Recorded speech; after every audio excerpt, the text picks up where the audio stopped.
Inona no atao mba hatakarana ny zava-dehibe izay tena manan-danja amin'ny fiainana? Matetika isika tsy mahatakatra an'izay amin'ny fiainana. Inona no tena manan-danja indrindra amin'ny fiainana? Asaiko ianao hiaraka ao anatin'ity fandarina university hamantarantsika an'izay sy andraisintsika fanapahan-kevitra.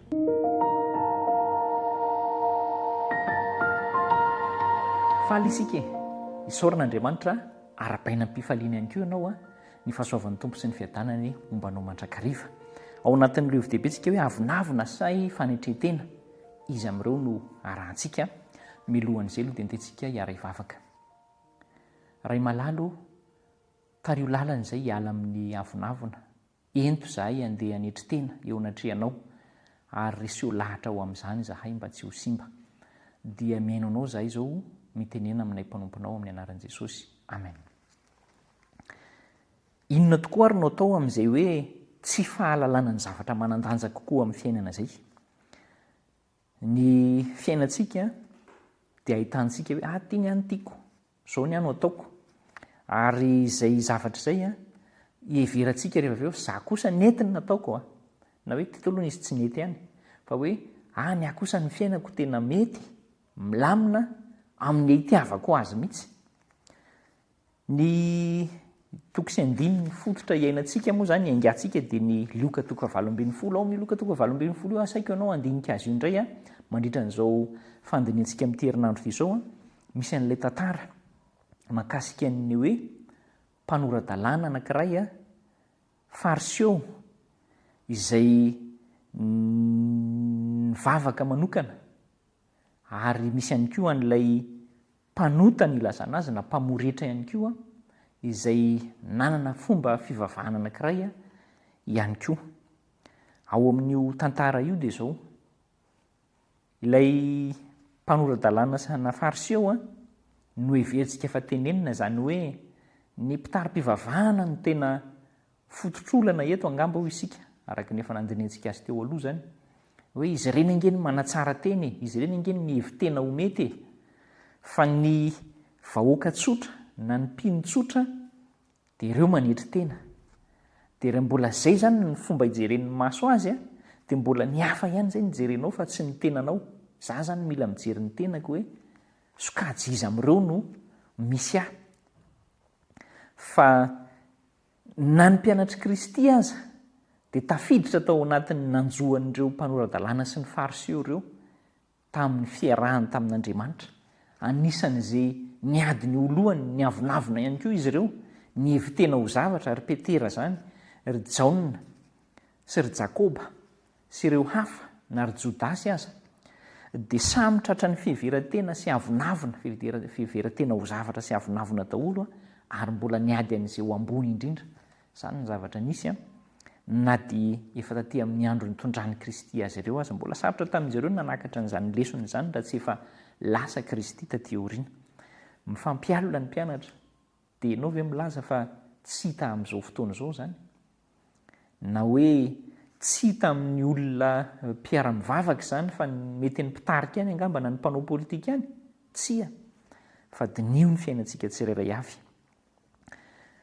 Ny mpianatra dia mety niezaka ihany hoe aloha afempenina ilay fifaninanana tsy ho hitan'ny tompontsika, fa hita foana ary fantatry ny tompo azy zany na dia tsy hita mivantana ivelany.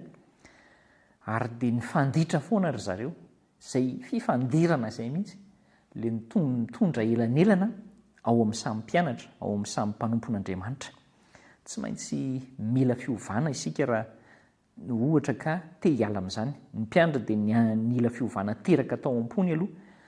Taty aoriana izy nahatsapa tsika tsy misy an'izay hoe lehibe izany na hoe iza ny kely amintsika. Fa ny fotoana niainan'izy ireo tao alohan'ny nahafatesan'i Kristy mbola tsy takana izany, fa taty aoriana kely ny fitsanganan'i Kristy tamin'ny maty kosa dia nanampy azy ny fanahy masina hatakatra an'izany hoe tsy ny tenanao no tsy ny hafa no jerenao na hoe ny tenanao no asongadinao ho manan-danja indrindra, fa ny foto-kevitra izay nentin'i Kristy tiavany namanao tahaka ny tenanao sy hoe ny hafa aloha dia izay vao ny tena, izany kosa no mitondra n'ilay foto-kevitra. Ny zava-dehibe dia izao, eritreritra tsara fa mampididoza mampalelo an'Andriamanitra mihitsy ary mampididoza ny fanahintsika taranak'olombelona ny avonavina sy ny fiheverantena ho ampy na fiheverantena ho zavatra mampididoza zany ary loza ho antsika rehefa tonga amin'izany isika satria tahaka ny nanjoan'ny Satana simba izy dia izay koa no mbola anjoantsika ho simba isika. Rehefa mahatsapitsika zany hoe mety dia matetika mitarika antsika izay tsy andiny tena fa mahatsapa indray amin'izay mety kosa ny nataoko ny fanapa-kevitra ny raisiko ny zavatra nataoko sy ny zava-bitako dia lasa tsy mandiny tena lalina hoe inona amin'izany tokoa arany tsy mety fa ilaintsika ny manao an'izay fandinihan-tena lalina zay ary izay ny vahaolan'le hoe ny zavatra izay manan-danja aloha dia azo ao anatin'ny fandinihan-tena ary ny avonavina dia fantaro fa io no manakana antsika voalohany ny amin'izany hoe tsy hananantsika fifandraisana akaiky amin'Andriamanitra izany. Raha mbola miavonavina aho dia tsy afaka hifandray akaiky amin'Andriamanitra fa endrika ivelany fotsiny mety hifandraisako amin'Andriamanitra, mety ho hitan'ny olona izay fa tsy izay no hitan'Andriamanitra. Izao ny fitantanan'Andriamanitra antsika na dia efa ela ary tsika nanompo azy dia mety mbola ho tahaka ny mpianatra ihany koa isika, mety mbola tsy mahatakatra ihany koa ny zavatra tena manan-danja amin'ny fiainana fa andao angataka amin'Andriamanitra. Izy hitarika antsika, hitondra antsika ho amin'izany hoe hitako ny tenako fa hay tsinotsinona, dia rehefa tsinotsinona ny fahitako ny tenako dia mila an'Andriamanitra ary hiaraka amin'Andriamanitra mba hanaisotra amin'izany mahatsinotsinona ny tenako izany fa hampiditra amin'ny mahazanak'Andriamanitra kosa ao amin'i Kristy Jesosy.